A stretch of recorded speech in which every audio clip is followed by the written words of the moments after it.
यह है परमेश्वर का वचन।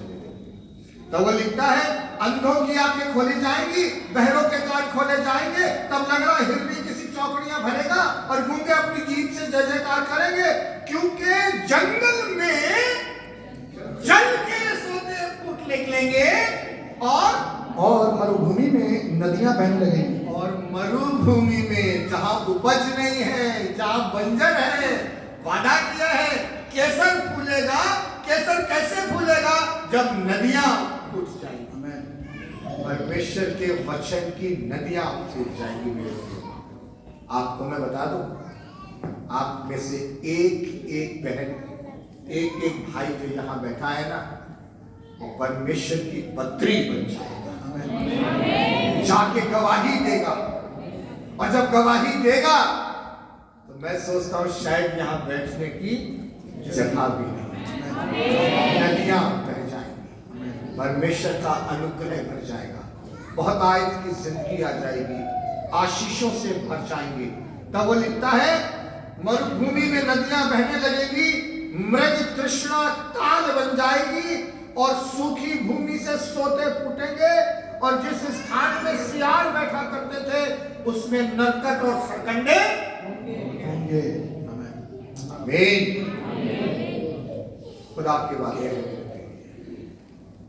कभी आपने सोचा ये वादे मेरी और आपकी जिंदगी में पूरे हो सकते हैं? हालेलुया। ये वादे क्या हो सकते? पूरे हो सकते। मैं आपको आज एक ऐसे शख्स के पास लेकर के जाना चाहता हूं जिसकी जिंदगी में खुदा ने एक ऐसा वादा पूरा किया जिसके विषय में उसने शायद कभी सोचा भी नहीं था। जब मैं उत्पत्ति की पुस्तक पे जाता हूं तो उत्पत्ति की पुस्तक में लिखा गया है कि आसमान से ओस गिरती थी और भूमि सींची जाती थी और पैदावार हो जाती थी, मगर वहां यह नहीं लिखा है कि आसमान से बादल आते थे और बारिश होती थी। उससे पहले क्या नहीं होती थी? बारिश नहीं होती थी। जमीन आसमान से गिरने वाली ओस से सींची जाती थी, मगर बारिश कभी नहीं होती थी। वहां पर संसार बिगड़ गया था। आप नूह के बारे में जानते होंगे, नूह के विषय में आपने बाइबल के अंदर पढ़ा होगा। और तब परमेश्वर ने नूह से एक बात कही, नूह मैं आकाश के झरोखे खोल दूंगा और पृथ्वी के सूते फूट पड़ेंगे और मैं जल प्रलय के जरिए से इस सारे संसार को समाप्त कर दूंगा, क्योंकि मैंने ऐसा ठाना है मेरा आत्मा कब तक मनुष्य के साथ वाद विवाद करता रहेगा। यह बात खुदा ने किससे कही? नूह से कही। और परमेश्वर ने नूह से कहा, नूह तू क्या बना ले? एक जहाज बना ले। नूह ने परमेश्वर से प्रश्न किया, परमेश्वर पानी कहां से आएगा? पूछा? नहीं पूछा। नूह ने यह कहा, खुदा बाप आप बारिश करने की बात कर रहे हैं, पानी बरसाने की बात कर रहे हैं, पानी तो आसमान से बरसता ही नहीं है। कभी उसने कहा? नहीं कहा।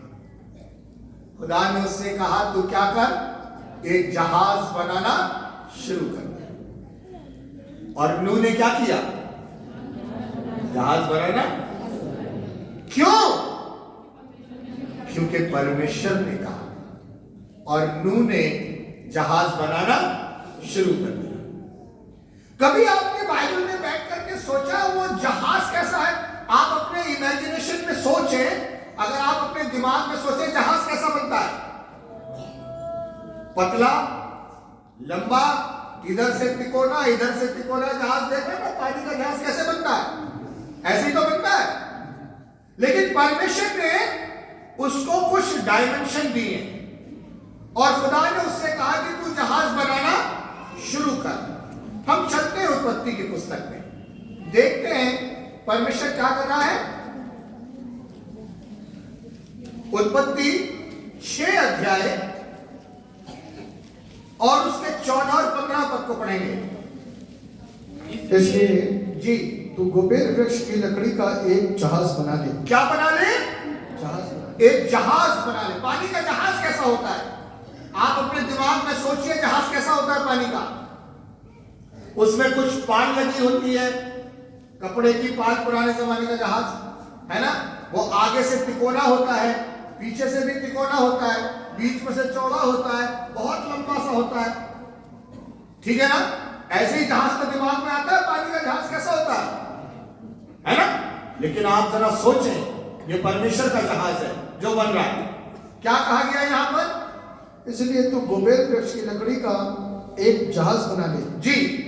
उसमें कोठरियां बनाना और भीतर बाहर उस पर राल लगाना जी। इस ढंग से तू उसको बनाना। अब लिखा है इस ढंग से तू उसे बनाना। जहाज की लंबाई 300 हाथ। लंबाई कितनी होनी चाहिए? 300 हाथ। 300 हाथ लंबा और चौड़ाई 50 हाथ 50 हाथ चौड़ा और ऊंचाई 30 हाथ की हो। और ऊंचाई 30 हाथ की हो, ठीक है ना। इसके अलावा कोई डायमेंशन है नहीं। तो कैसा जहाज बनेगा? बहुत लंबा चौड़ा। आकार कैसा होगा जहाज का? कभी आपने सोचा आकार कैसा है? लंबा है, चौड़ा है और ऊंचा है। बस यही तो 3 डायमेंशन है। फिर कैसा बनेगा?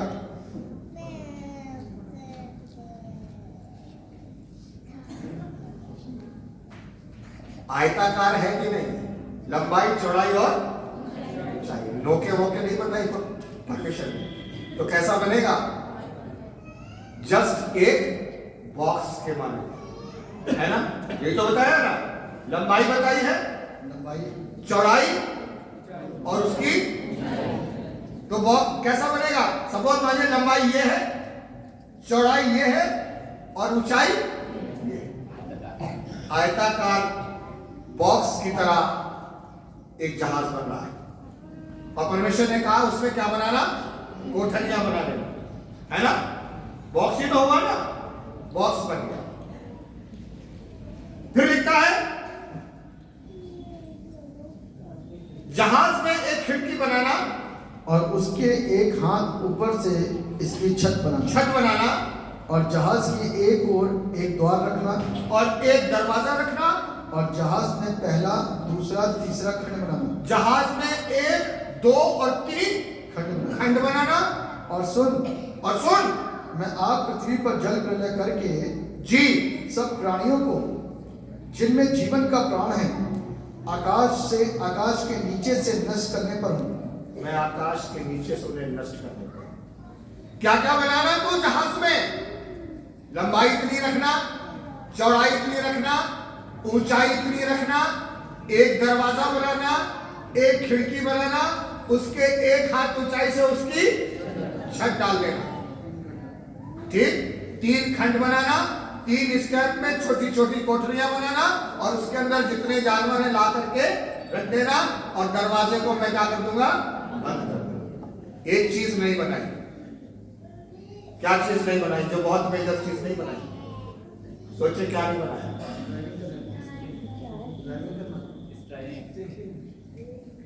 उसमें स्टीयरिंग नहीं बनाया। हालेलुया। जहाज बना लेना और जहाज की शेप का भी नहीं। तैरेगा कैसे?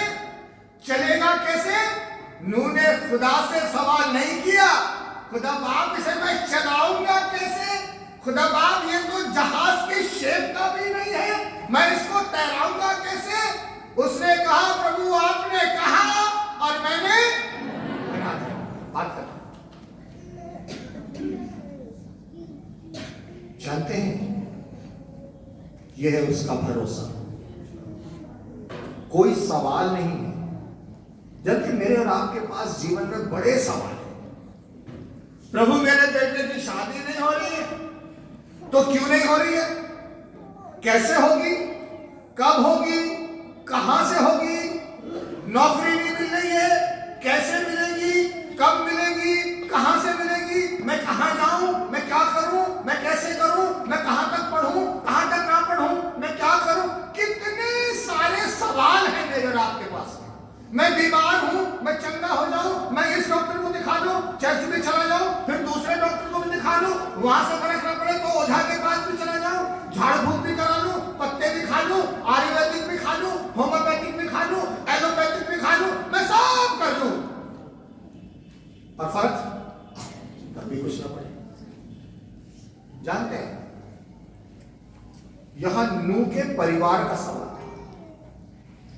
परमेश्वर ने कहा मैं तेरे परिवार, तेरे घराने के 8 लोगों को बचाऊंगा।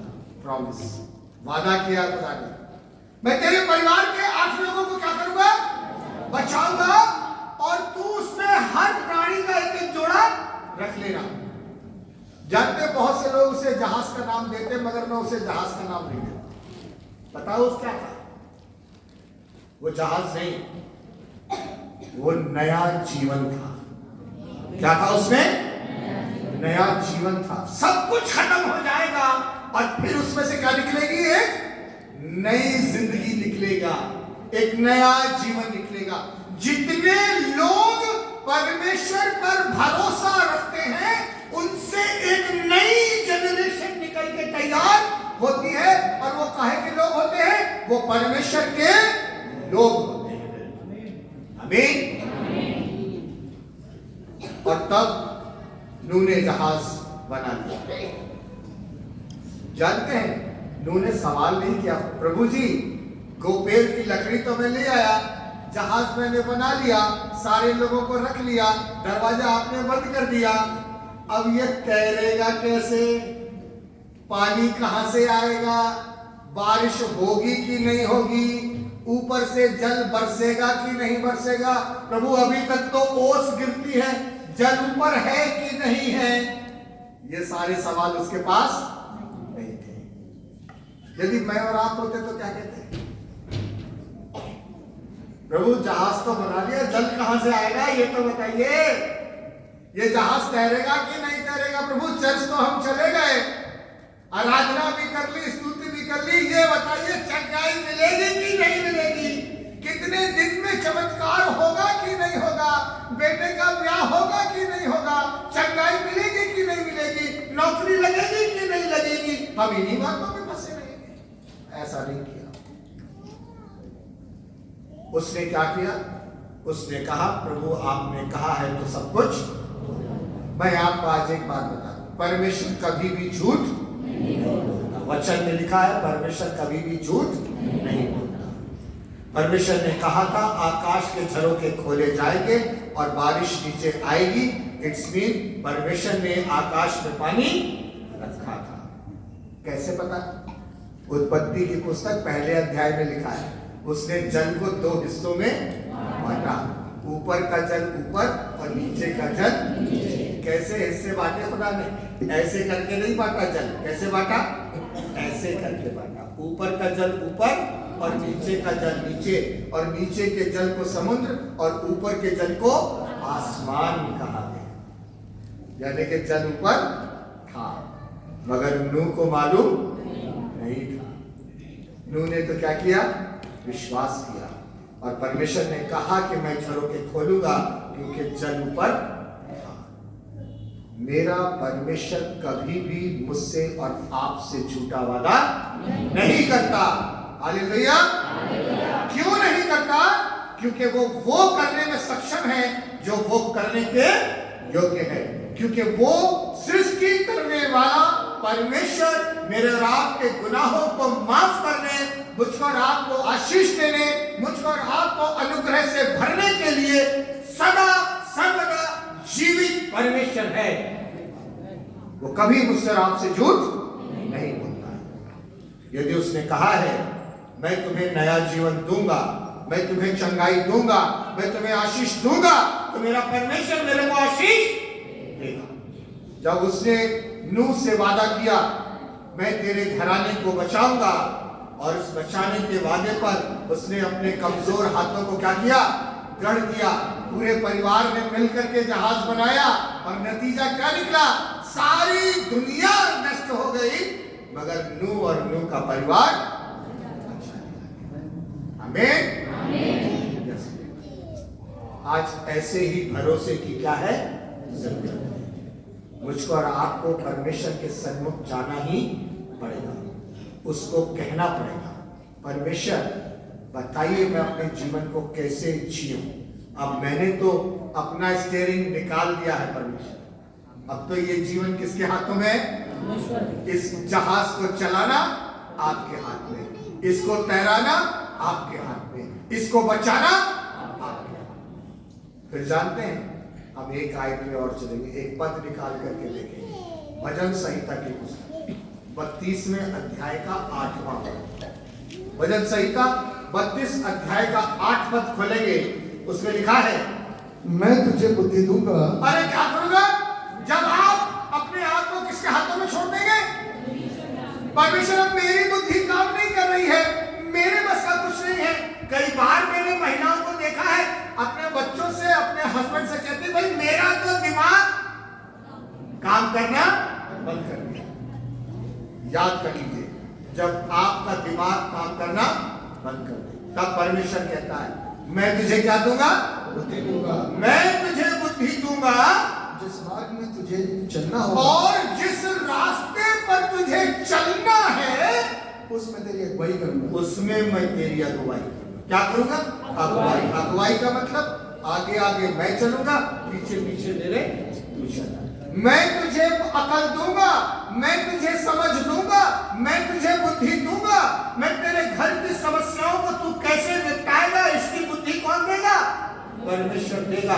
मैं तुझे बुद्धि दूंगा और जिस मार्ग में तुझे चलना है उसमें मैं तेरी अगुवाई भी करूंगा और तुझ पर कृपा दृष्टि रखूंगा। और दूसरा तीसरा प्रॉमिस है, मैं तेरे पर क्या रखूंगा?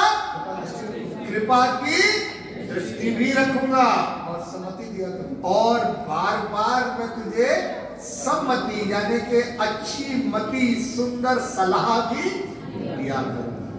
मैं तुझे सम्मति भी दिया करूंगा। जानते हैं क्या हुआ था?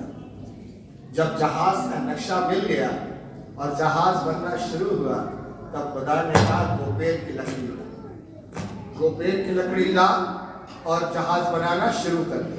इतने हाथ लंबा, इतने हाथ चौड़ा, इतने हाथ ऊंचा, 3 खंड बना देना, बात खत्म।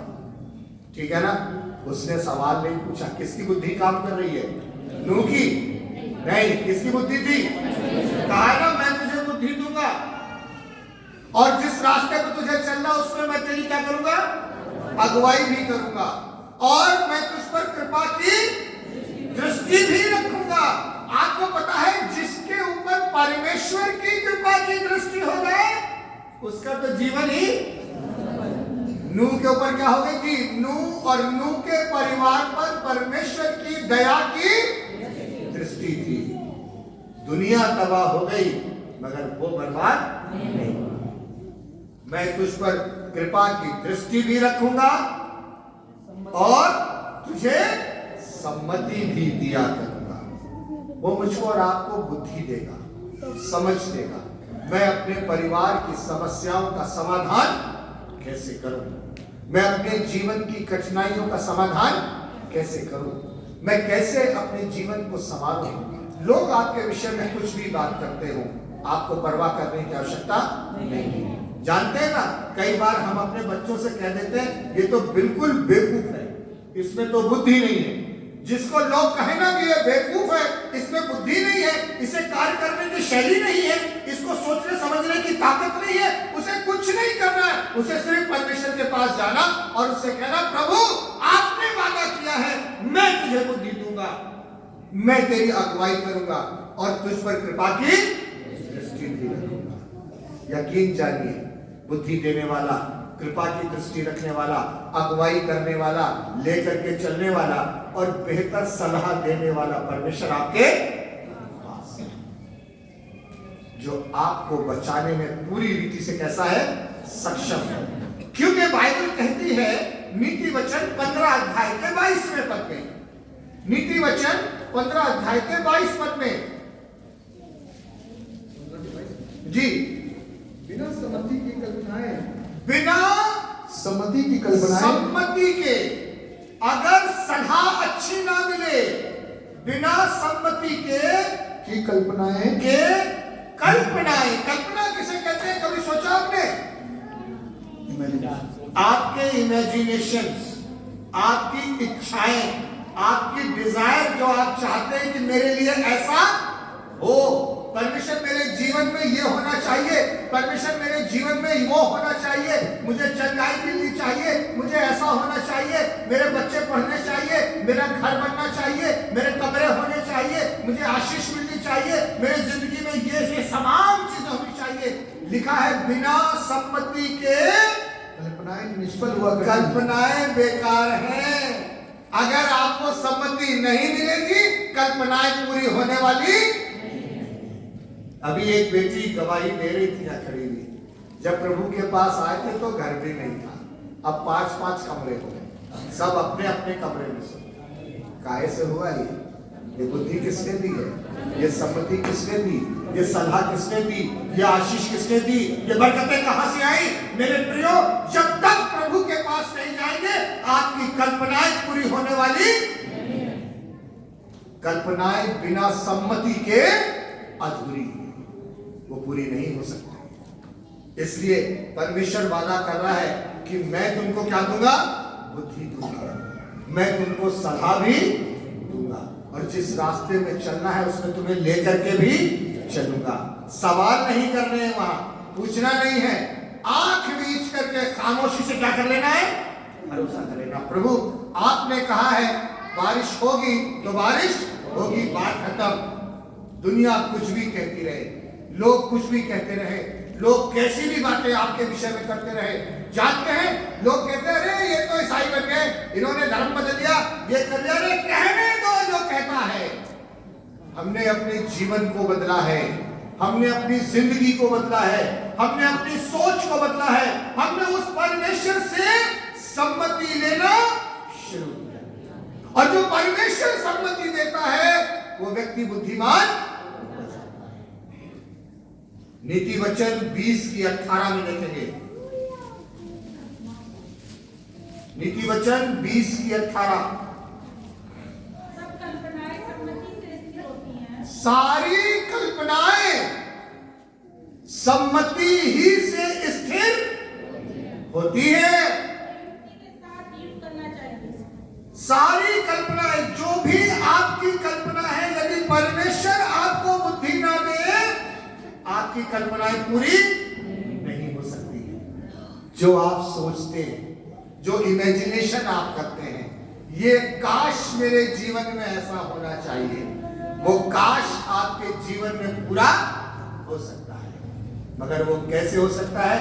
जब तक परमेश्वर आपको बुद्धि ना दे। इसलिए दाऊद लिखता है, मैं अपनी बुद्धि पे नहीं, परमेश्वर आपके ऊपर भरोसा रखता। वचन में लिखा है, अपनी बुद्धि का सहारा मत लेना, वरन संपूर्ण मन से परमेश्वर यहोवा पर भरोसा रखना। यही तो बात चाहिए। नूह ने अपनी बुद्धि का सहारा नहीं लिया। नूह ने यह भी नहीं कहा खुदा बाप इसमें एक तख्ता में यहां से ऐसे ठोक दूं क्या?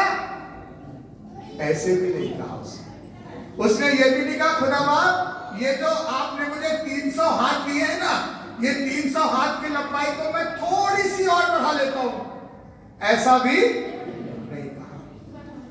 फिर उसने ये भी नहीं कहा ये 50 हाथ की चौड़ाई और इतने सारे जानवर, प्रभु अगर इसमें नहीं आए तो मैं इसको 5 हाथ और बढ़ा लूं, ऐसा भी नहीं कहा। मेरे प्रियो, आप और मैं इस बात को समझ लें, परमेश्वर जितना कहे उतना कीजिए, अपनी बुद्धि पर भरोसा रखना छोड़ दीजिए। क्योंकि यदि आप चाहते हैं कि आपकी कल्पनाएं सिद्ध हो, तो परमेश्वर जो अगुवाई करे उसी अगुवाई पर चलते रहिए। अपने पापों की क्षमा मांगिए, उससे कहिए प्रभु मैं पापी हूं, आप मेरे पापों को क्षमा करें। मेरी बीमारियां अपने आप दूर हो जाएंगी, मेरी कमजोरियां अपने आप दूर हो जाएंगी, आपके परिवार अपने आप दुरुस्त हो जाएंगे, आपको युक्तियां लगाने की आवश्यकता नहीं। शराब छुड़ाने के लिए दवाइयां घोटने की आपको जरूरत नहीं है। आप किससे कहिए? परमेश्वर से कहिए, वो स्वयं इस काम को कर देगा। आपको कुछ करने की आवश्यकता नहीं है। भजन संहिता 121 की 3 में कहता है, भजन संहिता 121 उसके 3 पद में, वो तेरे पांव को टलने ना देगा, वो तेरे पांव को टलने ना देगा, टलने नहीं देगा, तेरा रक्षक कभी ना ऊँघेगा, तेरा रक्षक न कभी ऊँघेगा और न सोएगा। वो तेरे पांव को कभी टलने न देगा। उर्दू की बाइबल में बहुत खूबसूरत शब्द लिखा है यहाँ पर, वो तेरे पांव को कभी फिसलने नहीं देगा। याद रखिएगा, जब वो बुद्धि देता है, वो रास्ते में अगुवाई करता है, जब वो लेकर के चलता है तो फिर हम फिसलते नहीं। फिर वो जो काम करता है ना, वो परफेक्ट काम करता है। जब परमेश्वर ने कहा नूह कश्ती बना ले, ड्राइवर खुदा था उसका, उस कश्ती में कोई नुकसान नहीं हुआ। नया जीवन था उसमें, और उसी के जरिए से नई दुनिया बनकर के क्या हो गई? तैयार। यस मेरे भाई, आप सोचिए, जब प्रभु सम्मति दे, हमें हर बात के लिए उसके ऊपर डिपेंड होना है, उसके पास जाना है, उससे मांगना है, प्रभु मुझे सम्मति की आवश्यकता है, प्रभु तू मेरे साथ हो। एक व्यक्ति और है जिसको मैं आपको दिखाना चाहता हूं, अय्यूब की पुस्तक के अंदर, अय्यूब की पुस्तक। और आप अय्यूब के बारे में जानते होंगे, भाई साहब ने आपको बताया होगा, अय्यूब बीमार था, बहुत ज्यादा शैतान ने उसे आजमाया, वो बहुत बीमारी की हालत में था, वो मरने की कंडीशन में था, और फिर परमेश्वर ने उससे बातचीत की। यहाँ पर हम देखेंगे अय्यूब की कंडीशन कैसी है। हम 16 अध्याय, अय्यूब की पुस्तक उसका 16 अध्याय और उसके 15वें पद को पढ़ेंगे। मैंने अपनी खाल पर टाट को सी लिया है। मैंने अपनी खाल पर, परमेश्वर किसे सी लिया है? टाट को सी लिया है, और अपना बल मिट्टी में मिला दिया है। और मेरा बल काहे में मिल गया है? मिट्टी में मिल गया है। रोते रोते मेरा मुंह सूज गया है। रोते रोते मेरा मुंह सूज गया है, और मेरी आंखों पर घोर अंधकार छा गया है। और मेरी आंखों पर भी घोर अंधकार छा गया। कोई जीवन के अंदर कोई आशीष बाकी नहीं। एक जगह वो लिखता है, मेरा चमड़ा मेरी हड्डी से चिपक गया। किसी का चमड़ा यानी कि खाल अगर हड्डियों से चिपक जाए तो कैसा होता है वो इंसान? स्केलेटन हो गया, बिल्कुल कुछ भी बाकी नहीं है। 17वें अध्याय के पहले पद में कहता है वो, मेरा प्राण निकलने पर है। मेरा दम निकल जाने पर है। मेरे दिन पूरे हो चुके हैं। और खुदा मेरे दिन क्या हो चुके हैं? पूरे हो चुके हैं। मेरे लिए कब्र तैयार है। और मेरे लिए क्या तैयार है? कब्र तैयार हो चुकी है। मरने वाला है। किसके पास जाता है वो? परमेश्वर के पास जाता है और उससे अपनी बातें कहता है। फिर हम देखें अय्यूब 26 की 2 और 3। अय्यूब की किताब 26वां बाब उसकी 2 और 3 आयत। निर्बल जन की तूने कितनी बड़ी सहायता की। कैसा था वो? निर्बल, उसमें बल नहीं था। वो लिखा, मैं तो कहां पे जाने के लिए तैयार हूं? कब्र में जाने के लिए तैयार हूं। उम्मीदें खत्म थी, उठने की हालत नहीं थी, चमड़ा सूख करके हड्डियों से चिपक गया था, बहुत बुरी हालात हो गए थे। और उसके बाद वो कहता है, तूने निर्बल जन की कैसी बड़ी सहायता की। और जिसकी बाह में सामर्थ्य नहीं, जिसकी बाहों में क्या नहीं थी? सामर्थ्य नहीं थी, उसको तूने कैसा संभाला है। उसको तूने कैसा संभाला। हालेलुया।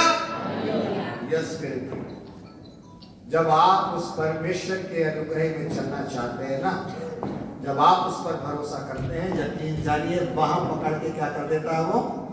उठा कर देता है। चाहे हालात कैसे भी क्यों ना हो। इस बात को समझ लीजिएगा, अपने जीवन को अपने परमेश्वर के प्रति उसके अनुग्रह के हाथों में सौंप दीजिए, क्योंकि उसने वादा किया है, अंधे देखेंगे, गूंगे बोलेंगे, बहरे सुनेंगे और लंगड़े हिरन की चौकड़ियां भरेंगे। निर्जल देश में नदियां बहेंगी। अगर उसने ये वादा किया है मेरे प्रियो, तो ये वादा पूरा होगा। और जब ये वादा पूरा होगा, तब मेरे और आपके पास एक नया जीवन होगा, एक नई जिंदगी होगी और हमेशा की जिंदगी होगी, जिसे कोई रोक नहीं सकता। ना कोई इंसान रोक सकता है, ना कोई सरकारें रोक सकती हैं, ना कोई रोक सकता है। मेरा परमेश्वर मुझे उठा करके खड़ा करने वाला परमेश्वर है। उसने वादा किया है, हालात चाहे कितने भी बदतर क्यों ना हो गए, निर्बल जन की तूने कैसी बड़ी सहायता की है, तूने उठा करके क्या कर दिया है, खड़ा कर दिया। मेरे प्रियो, मेरी बहनों, मेरे बच्चों, मैं आपको ये बात इसलिए बताना चाहता हूं, आज मैं सिर्फ इसलिए ये बात आपसे कहना चाहता हूं, आप भरोसे पर बने रहें, विश्वास योग्यता में बने रहें, शक अपनी जिंदगी में आने ना दें और परमेश्वर के अनुग्रह में बढ़ते जाएं।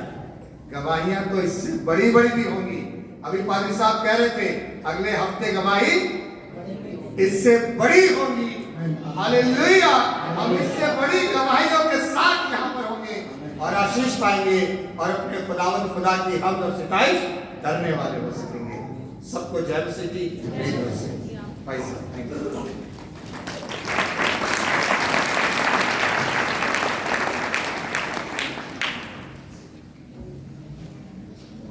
धन्यवाद।